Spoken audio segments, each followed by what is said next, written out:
Bueno, en audiobooks he hecho en realidad 4 libros de Cabrera Infante. He leído Tres Tristes Tigres en las 2 versiones, en inglés y en español, que en realidad son 2 libros distintos. Uno se titula Tres Tristes Tigres y el otro se titula Three Trapped Tigers, traducido por Suzanne Gil Levine y el propio Guillermo. También leí La Habana para un infante difunto, solo en su versión española o cubana en realidad, y eso es importante decirlo, que los libros de Cabrera Infante están escritos en algo que él llamó cubano. También este texto que no sé muy bien si es una novela o una crónica o una memoria, que es Mapa, dibujado por un espía, que narra los 5 meses que estuvo Cabrera Infante en Cuba justo antes de romper con el régimen en el año 65. Así que en realidad son 4 los libros que he hecho hasta ahora.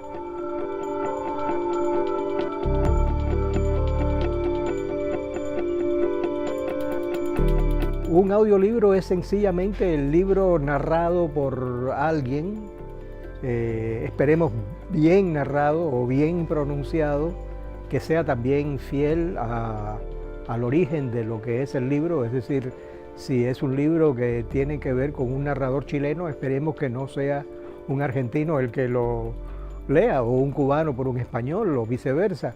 Es decir, es una manera de tener acceso a la literatura, y no solo a la literatura, sino a cualquier tipo de libro, en ese formato que es completamente oral. Y desde luego que a mí lo que me ha fascinado acerca de esta producción sobre Cabrera Infante es que los libros de Cabrera Infante, la literatura de Cabrera Infante, es una literatura muy oral. Prólogo. ¡Showtime!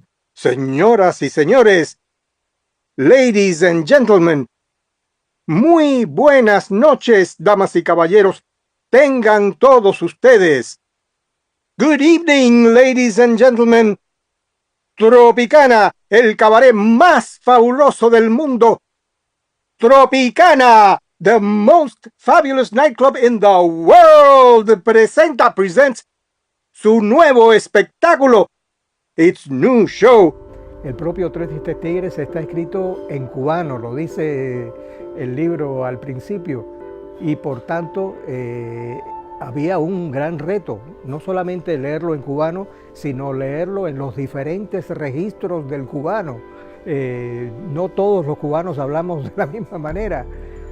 Yo mismo, que no he vivido en Cuba durante mucho tiempo, evidentemente carezco de la manera en que hablan los cubanos hoy en día.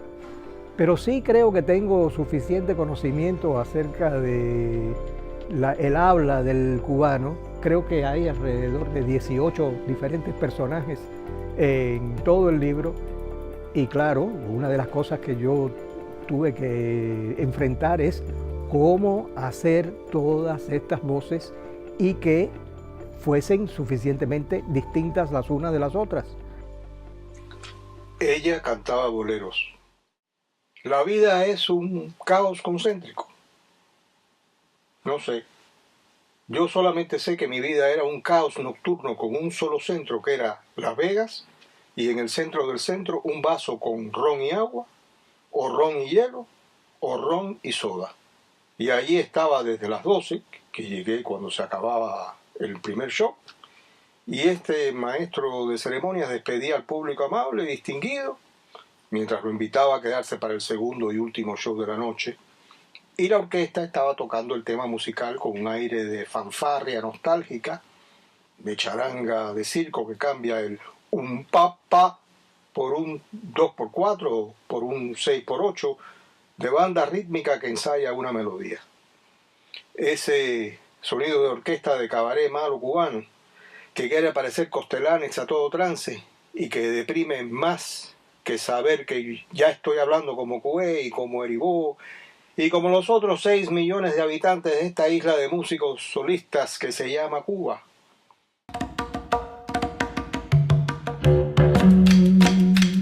Bueno, mira, antes de llegar a Cabrera Infante como estudioso, fui su lector. Cuando yo era estudiante graduado en la Universidad de Yale, tuve el privilegio de tomar cursos con quien fue mi maestro, Emil Rodríguez Monegal.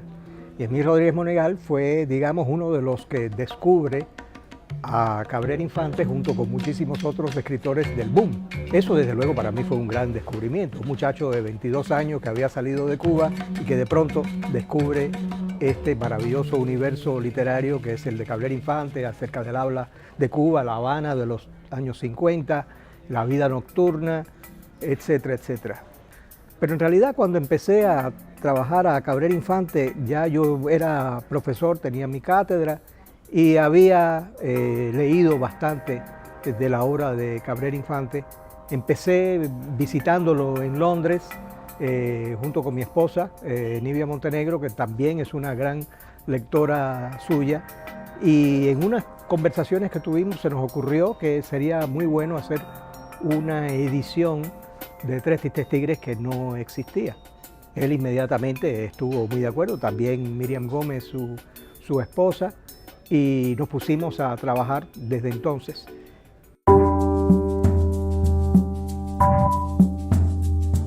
Desde luego, desde José Martí hasta Nicolás Guillén, a Virgilio Piñera y a Alejo Carpentier.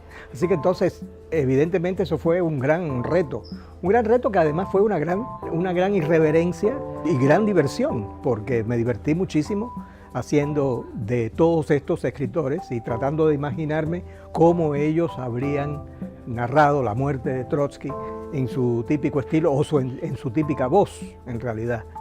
Porque esa es la cosa, es decir, en Tres Tristes Tigres hay siempre un juego es un juego de lenguaje, desde luego, pero son dos lenguajes, un lenguaje escrito, donde tenemos que ver la página, y otro lenguaje que estamos oyendo constantemente.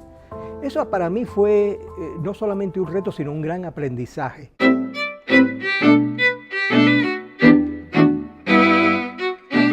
Yo creo que hay una constante oral dentro de la literatura cubana. Se habla mucho, desde luego, acerca de la tiranía de la letra, sobre todo en gente como Carpentier o Lezama, ¿no? Pero digamos que en Cabrera Infante, en Reinaldo Arenas y en Severo Sarduy sobre todo, hay como una apoteosis de la voz.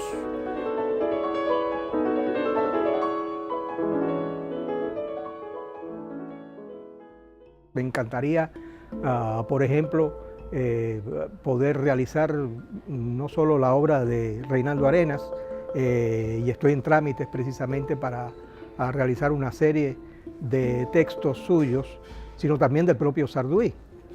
Creo que también sería muy interesante hacer, por ejemplo, una antología de la poesía cubana. En ese sentido, los textos de Cabrera Infante, de Reinaldo Arenas, de Sarduy y de tantos otros son poemas. Y esos poemas hay que decirlos y hay que hacerlos accesibles. Y gracias a los audiolibros se puede hacer eso hoy en día. No solamente quise, sino que quiero hacer. Bueno, en parte yo creo que soy un actor frustrado porque fui profesor durante tantos años que para ser profesor hay que ser un poco payaso, ¿no? Y he tomado cursos, es decir, me he tratado de entrenar. Pero el problema es que como ya soy un poquito mayor, el problema mío es la memoria. Digamos, el truco de hacer este tipo de audiolibros me permite tener el texto delante y no me preocupa tanto la memoria, pero salir al escenario ya eso va a ser otro tipo de reto.